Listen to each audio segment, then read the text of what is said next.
Um feliz à tarde para todos. Ainda não está wak live aqui.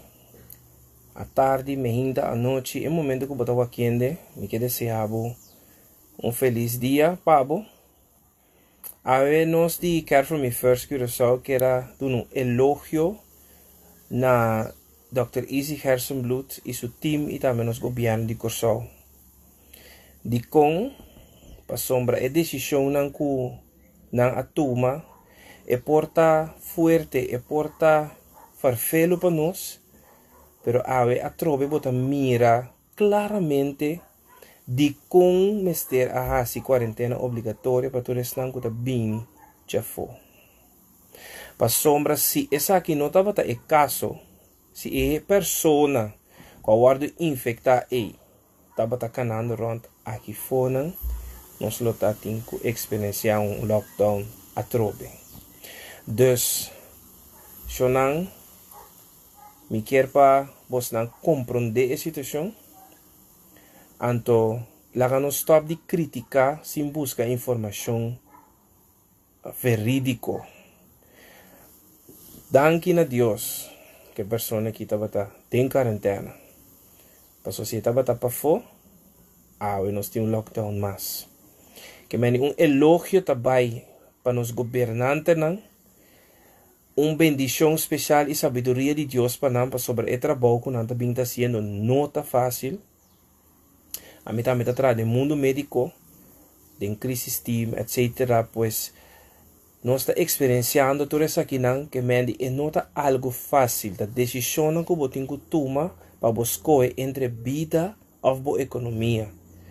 De maneira, senhora, me coelho me avisa, escolhe para a economia cai, que vou lante back, e escapa vida, para sua vida não por hanha back. Pois so na nós vamos carregar que situação aqui, e lá nos tour que dá positivo, para sobre depois de cada caída, depois de cada situação farfelo, tá sale algo positivo for. Pois que motivar tu rende para você não estar positivo, busca informação, então manda blessings, lá nós fazemos oração para os governantes e manda blessings para nós por seguir assim é bom trabalho que nós estamos fazendo, especialmente para o Dr. Easy Hersenbloed, com seu time como epidemiólogo de Curaçao, que sabe de fazer bom trabalho que abre nos casos não está na G7. Se você abrir o caminho back, especialmente nos aeropuertos, esse aqui é um peligro para nós.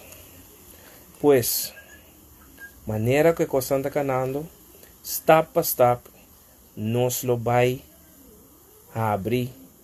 Turco, me quero desejar-vos feliz tarde, bom weekend e bom semana que vai abrir. Então, compartilhe o vídeo aqui com tu rende. Então, lá nos queda corda. No papia. Prometo que nós não informamos mesmo. Sempre informamos mesmo para mim, para ter notícia verídica, anterior nós vamos comentar. Bom, nós estamos topando em baixo, né?